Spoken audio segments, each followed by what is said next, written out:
It's always dark in here. People who come often face danger. A German grenade. Thank God it doesn't work. War raged here a long time ago. Now they play war. Grenade! And even perform religious rites. All we know is that there is nothing accidental in God's deeds. These man-made caves, which are a significant part of Russian history, are tucked away deep underground.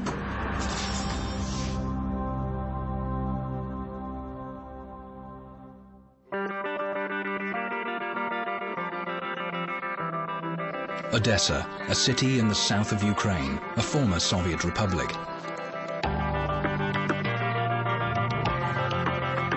At the weekend, local diggers set out on an underground expedition. The most comfortable way to get around the depths of the underground maze is by car. These man-made caves are the world's longest, more than 2,500 kilometers long. Show me the way. Shall I go to the right or to the left?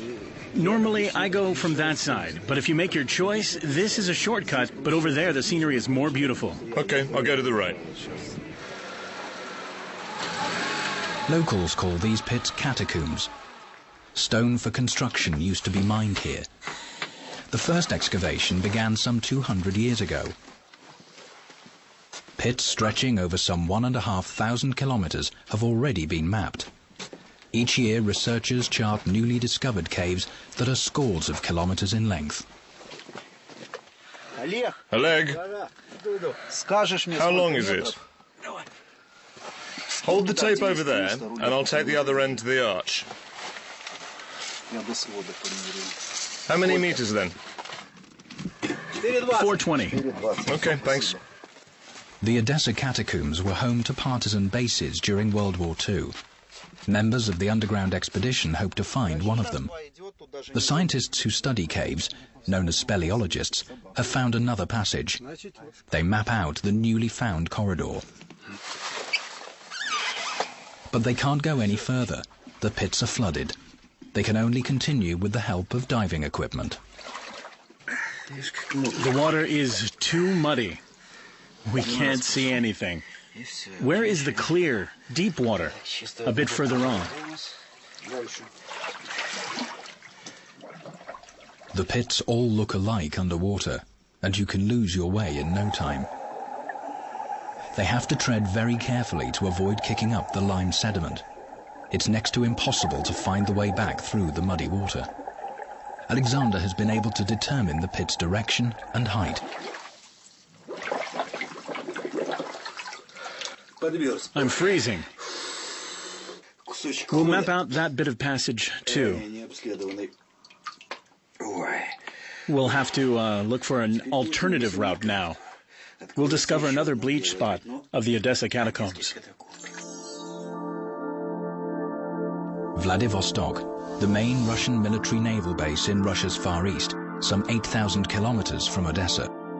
Russian engineers built the fortress here at the beginning of the 20th century. At that time, it was the biggest and most modern naval military construction in the world.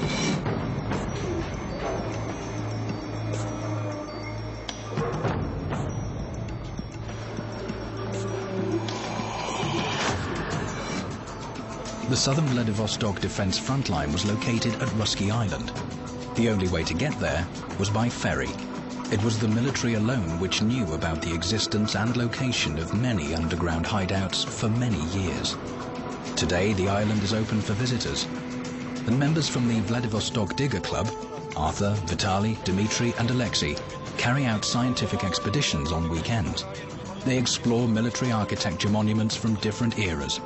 The island has them all, including fortifications built by the military engineers of the Tsars, as well as Soviet underground hideouts. If you keep to the map's directions and don't lose your way, chances are you'll find those installations. The problem, though, is that they're hidden somewhere in the heights, beyond the woods. It would take more than one attempt to find them. The ferry to the village of Podnozya on the island of Russky reaches its destination in 40 minutes. The diggers came here to take a look at a unique fortification, the Voroshilov Battery, which for a long time had been a classified facility. It was a key element in Vladivostok's defenses. The purpose of these guns was to protect the city from sea and land assaults. Their range of fire was 35 kilometers. They were never actually used for military purposes, and the last salvo for training was fired in 1992. Now the fort is a museum. These guns were cast in the Obukhov steelworks in 1913. Their barrels are almost 16 meters long and weigh about 50 tons. In principle, if you really wanted to, they're still capable of firing.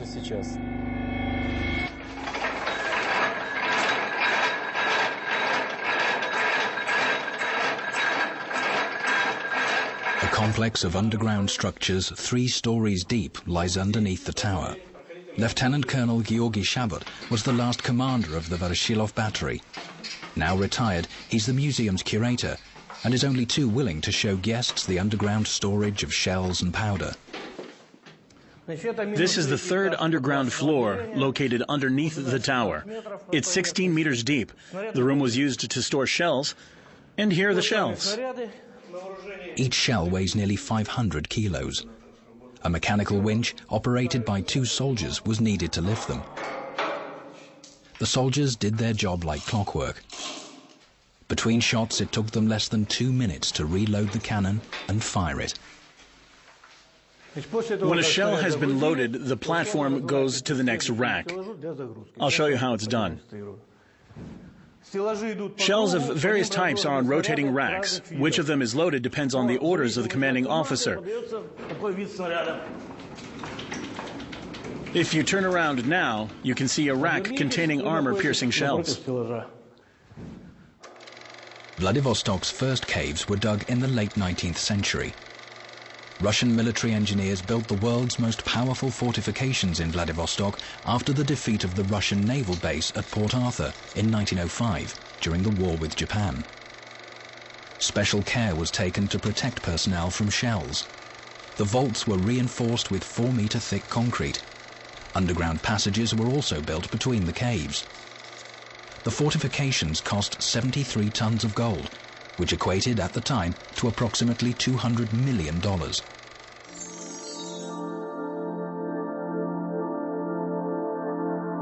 No 2 fortifications in Vladivostok look the same. Every fortification has its unique layout depending on a particular district. The fortifications have been built at the highest points. The garrison of such fortifications could defend independently, each holding out for 2 months. At the most vulnerable parts of the fortification, where the enemy could dig underneath, the builders dug what are known as countermine galleries. These are the deepest underground vaults of the fortress. Soldiers would sit in these alcoves, listening to what was happening on the other side.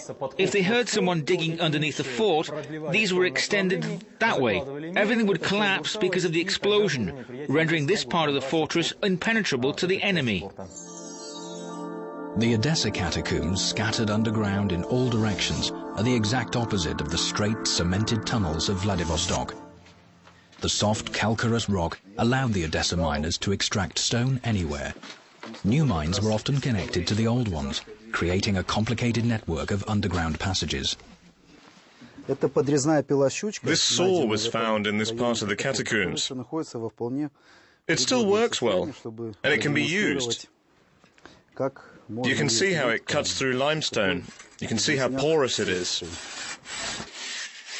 Until the 1970s, stone was extracted manually with the help of special saws. But the process became much simpler after a local miner invented a special stone-cutting machine.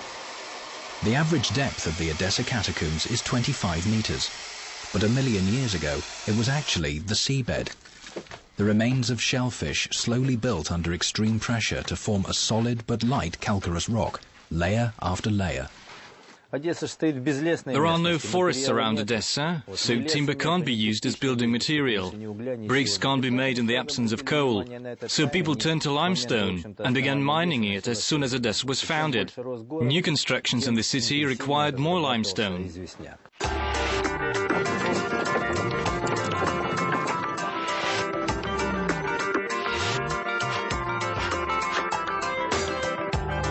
Chalkstone was used for almost all the buildings in Odessa: residential houses and theatres, shops and restaurants, and even churches.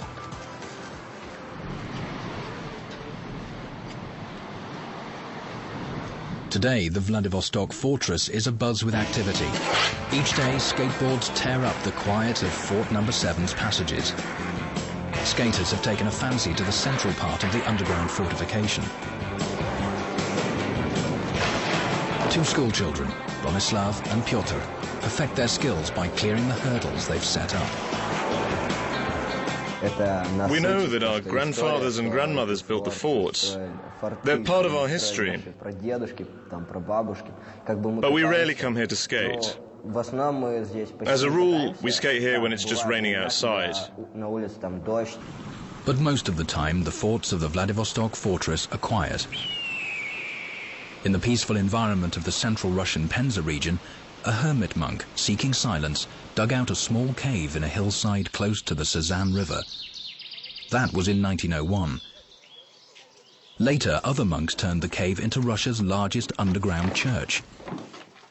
In Soviet times, the structure was almost destroyed and buried. But in 2005, excavations began.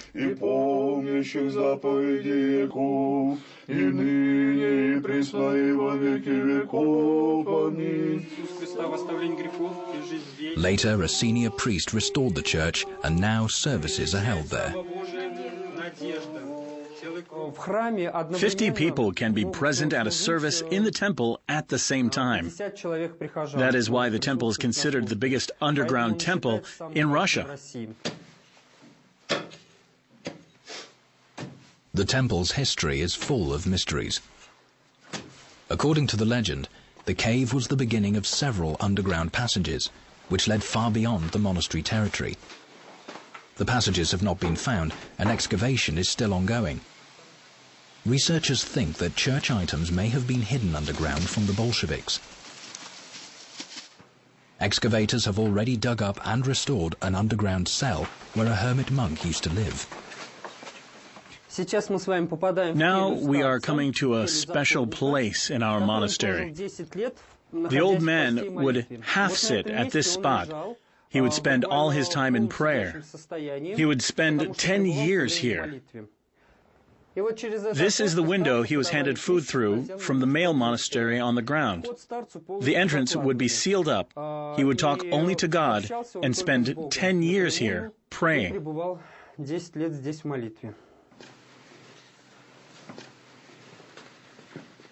Tatiana and Denis are geophysicists. They hope that special equipment will help them locate underground voids to support the rumors which claim the existence of the secret passages.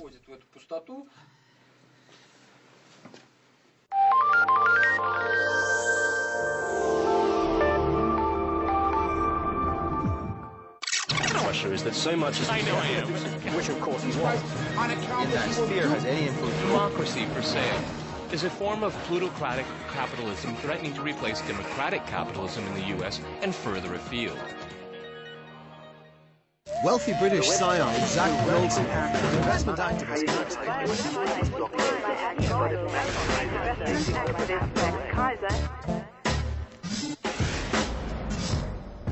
Markets, finance, scandal. Find out what's really happening to the global economy. For a no-holds-barred look at the global financial headlines, tune in to Kaiser Report on RT. The Odessa Catacombs, the world's largest man-made underground structure. People extracting building stone here for over 2 centuries often found natural underground cavities filled with clay. Work was immediately halted in such places because of fears they could collapse. Local diggers take special care when examining such dangerous sections of the catacombs. The remains of prehistoric animals can be found in the karst caves of Odessa. Clay preserves bones very well. We'll have a look for it now. Red-brown clay is a wonderful preserving agent for such bones. Here. These are fossilized bones. We'll give them to the Museum of Paleontology. Odessa's Museum of Paleontology is one of the best-known museums across the former Soviet Union. Nearly one-third of its exhibits feature objects found in the catacombs.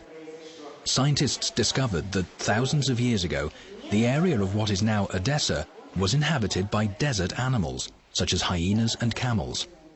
There's also a unique exhibit, 2 perfectly intact ostrich eggs. They date back to the 3rd century BC. But the museum boasts even more valuable finds. Here we see a very interesting elaboration of the bones. They raise interesting questions. This little hole has been the subject of debate. How did it come about? Was it the result of mechanical treatment? Some wonder whether this could have been done by ancient people. This is highly unlikely. There were no humans of any kind 3 to 5 million years ago. Clay helps the paleontologists make discoveries, but it makes life much more difficult for geologists looking for an underground passage in the monastery in the Penza region. The clay is so thick that it prevents their instruments from examining cavities hidden below.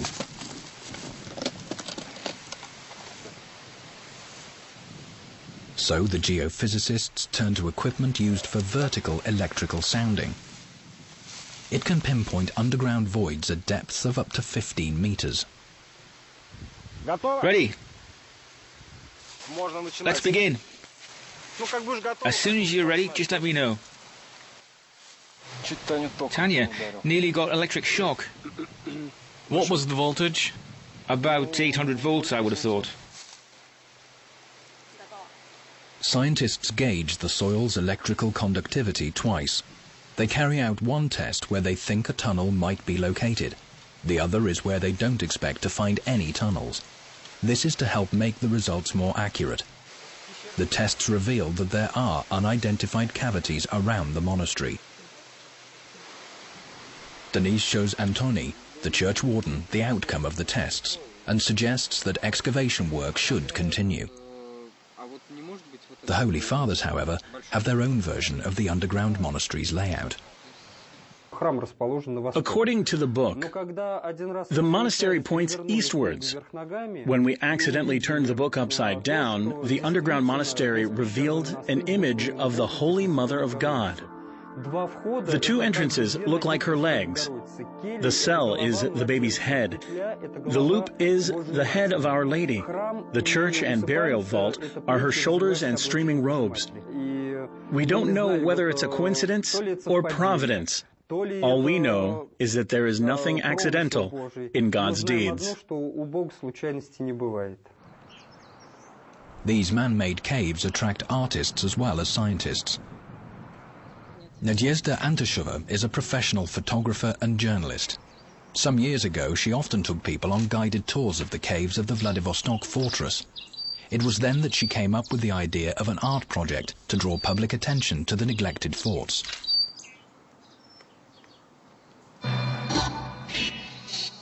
After 2 years' preparation, she began taking pictures of odd-looking red figures, wearing long clothes and standing against the background of forts and underground galleries of the naval fortress.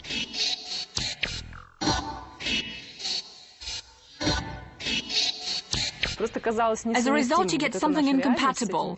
On one hand, you have current realities with those grandiose structures covered with stupid inscriptions, like so-and-so has been here.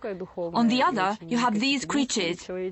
So you get contrasting images, the lofty and the spiritual, as opposed to basic human passions. Vladivostok's diggers now intend to draw attention to another underground object that up until now only special service officers knew about.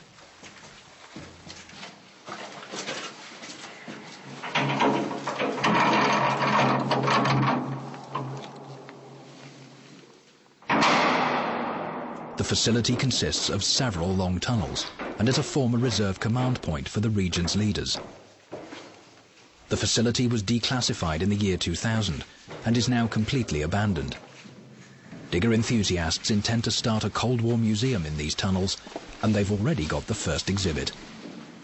This scary figure, the diggers call it Boria. Me and the guys from the Digger Club made it as a sort of sample of what a long-gone age was like. A man in a hazard suit, wearing a 1958 gas mask. He symbolizes the Cold War years, a constant readiness for war. Very little is known about the facility to this day. That's why Arthur and Vitaly scrutinize all the equipment and documents they find in the abandoned halls. This is a teletype ribbon with some text on it. It's still wet, so we'll have to dry it to find out what it says. These ribbons are very important. They can help restore portions of the facility's history. They have names, addresses, and other figures. We've got a lot to decipher. We've never been past this hatch. Let's go.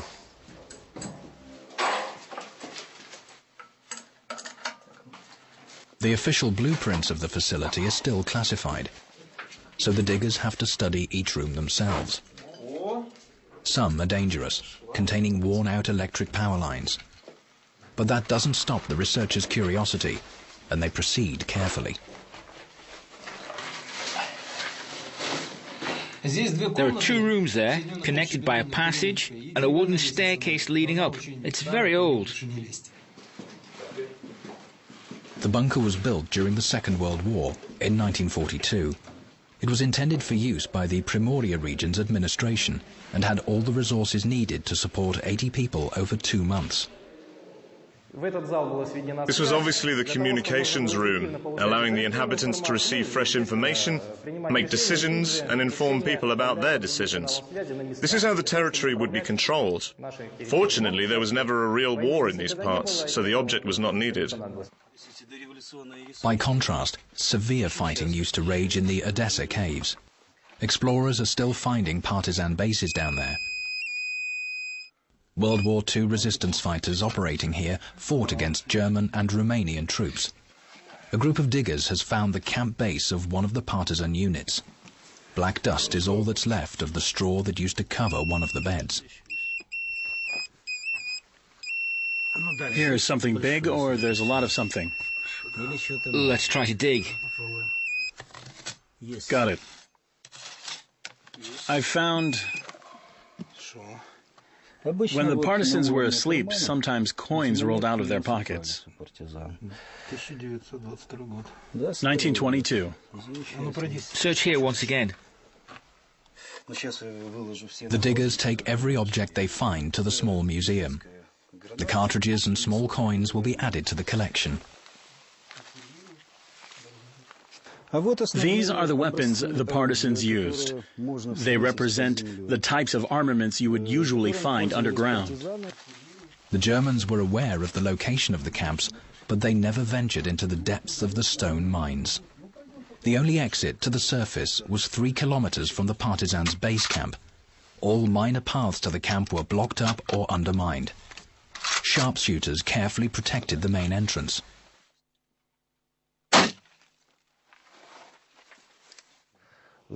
Normally, these barricades were manned by 2 fighters. They were on duty for 2 hours at a time, and it was pitch black here. An untrained man found it very difficult to sit here under such conditions. Very often, the partisans saw the light when somebody approached the barricades from the entrances, and they targeted it. The barricades had to be unassailable.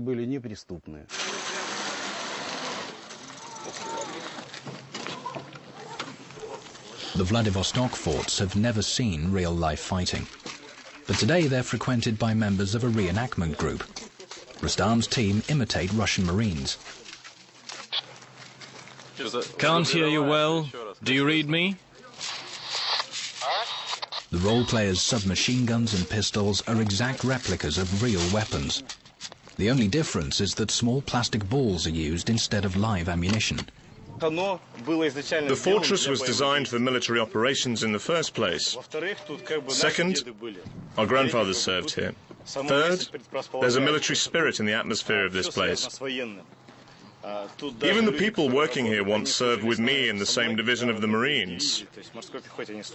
So we've got a lot in common.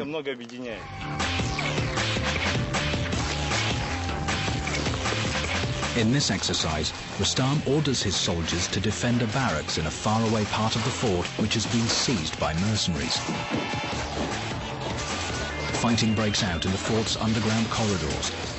Although Russian engineers built the fortress more than 100 years ago, it can still be defended against modern weapons without incurring severe losses. Grenade!